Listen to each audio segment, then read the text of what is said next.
Welcome back ख़वातीन और हज़रात। अब पॉलिटिकल फ्रंट पे क्या सूरत हाल है, मईशत की क्या सूरत हाल है, पॉलिटिकल फ्रंट पे तो कौन आ रहा है कौन जा रहा है, किसको अपना फ्यूचर मुस्तहकम नज़र आता है, फिर इलेक्शंस जो कि अवाम चाहते हैं उसके बारे में अब तक कुछ पता नहीं है। बहुत सारे सवालात हैं और इसके लिए हम जवाब हासिल करेंगे। हामिद अल मशरकी साहब हमारे साथ मौजूद हैं, सीनियर एनालिस्ट हैं। आपको खुश आमदीद कहते हैं। अस्सलाम वालेकुम।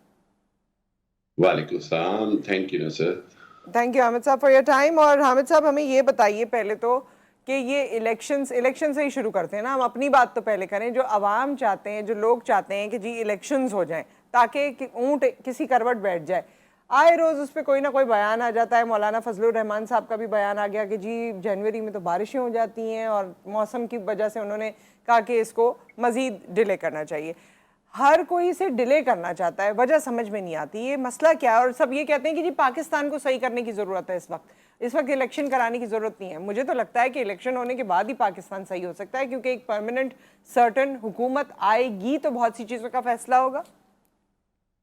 बिल्कुल नुसरत, देखिए बात यह है कि बदकिस्मती से पाकिस्तान में सियासी जमातें अपने अपने मानी ले रही हैं। ऐसा लग रहा है जैसे आइन और कानून को एक जगह रख दिया गया है, कहीं जी अंधेर नगरी अंधेरी कोठरी में बिठा दिया गया है। देखिए, आइन और कानून कहता है 90 दिन में इंतखाबात होने हैं। बदकिस्मती से जिस तरह भी जो भी हुआ, केपीके और पंजाब की जिस तरह से इलेक्शन अभी तक नहीं हुए, उसके बाद अब हर बंदा अपनी मर्जी की तारीखें चाहता है इलेक्शन पे। वो ऐसे चाहता है जैसे उसको पहले से गारंटी मिले, जी पहले से पता हो उसको कितनी मिलेंगी, वो जीतेगा, वो कितने जीतेगा, फिर इलेक्शन हो जाए। नहीं तो वो हम पंजाबी में कहते हैं ना खेडांगे ना खेडन देंगे। वो ये चाहते हैं कि बिल्कुल। अगर हमें नहीं इक़्तिदार मिलना तो फिर किसी को भी ना मिले। जबकि इक़्तिदार तो जमहूरियत की रूह से अवाम का बुनियादी हक है, जो वो इलेक्शन के ज़रिए हासिल करते हैं। देखिए नुसरत, अगर नहीं होगा तो इसका मतलब ये है कि आपने पाकिस्तान के 23 करोड़ 24 करोड़ अवाम को इक़्तिदार से महरूम रखा और चंद वो लोग बैठे हैं जिन्होंने जिनका काम सिर्फ निगरान हुकूमत है, जो 90 दिन के लिए होती है।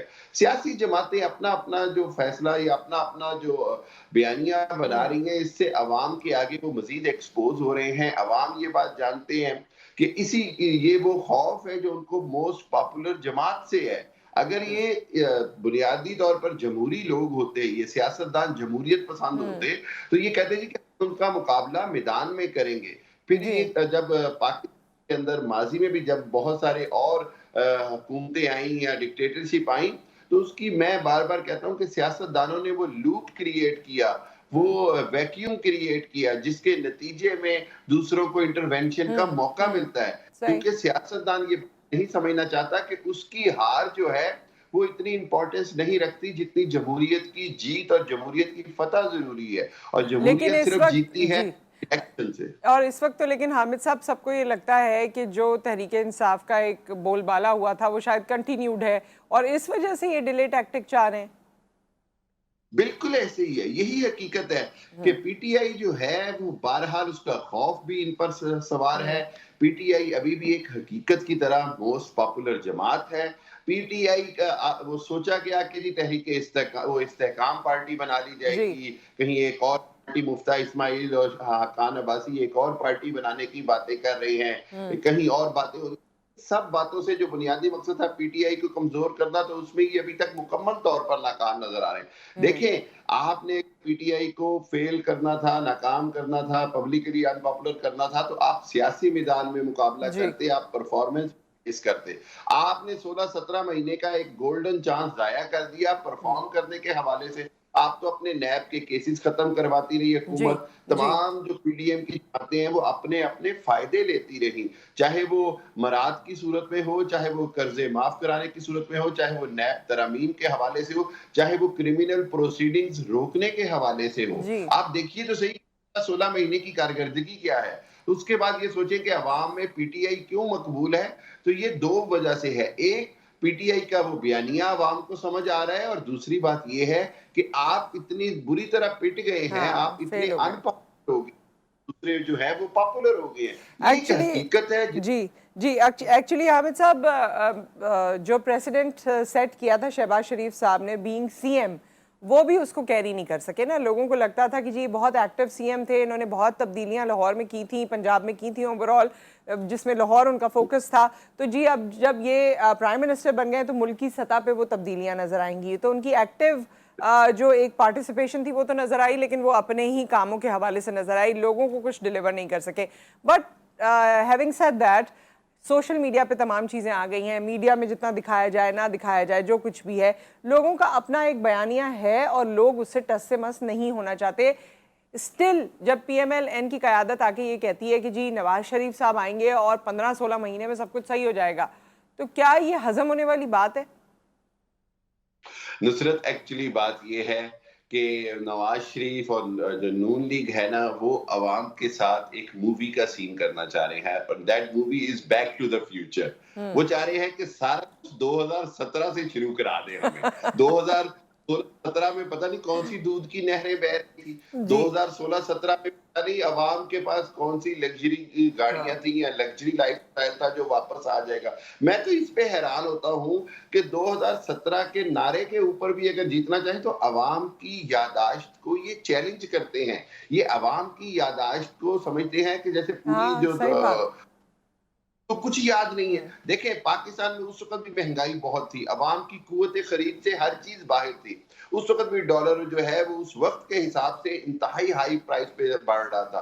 उस वक़्त भी चीनी के लिए ज़ख़ीरा अंदोज़ी हो रही थी। उस वक़्त भी जो है वो सारे माफिया सरगर्म थे। उस वक़्त भी इसहाक डार जो थे वो आईएमएफ के पास जा रहे थे। उस वक़्त भी इसहाक डार की कारकर्दगी वही थी कि जी किसी न किसी आर्टिफ़िशियल तरीके से मैं डॉलर को रोक के रखूँ, जिसका दबाव पूरी इकोनॉमी पे पड़ा। मैं ये समझता हूँ कि 2017 का नारा लगाकर ये अपने ये 16 महीने की ताज़ा-ताज़ा बदतरीन जी। कारकर्दगी तो छुपा हैं, लेकिन जो पढ़े लिखे अवाम हैं वो 2017-16 की कारकर्दगी भी उनको याद है। मैं नहीं समझता हूँ कि कोई बहुत बड़ी नहरें बह रही थी। ठीक है, इकोनॉमिकली पाकिस्तान रिवाइव करता था। हर जमहूरी हुकूमत अपने आखिरी दूसरे तीसरे साल में जमहूरियत के साथ-साथ मईशत को बेहतर कर आपको लेती है। याद होगा यही तो हामिद बात। साहब, जाते जाते पीएमएल-एन की हुकूमत ने निहायत अवाम दोस्त बजट दिया था, जो कि पिछले 5 बजट से या 4 बजट से बहुत कंपैरेटिवली बहुत अवाम दोस्त था।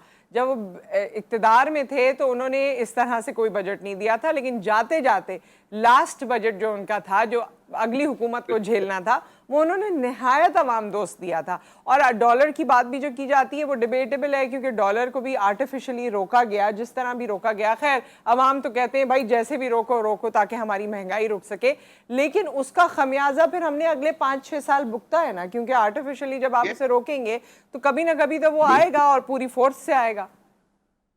बिल्कुल ऐसे ही है, बिल्कुल ऐसे ही है।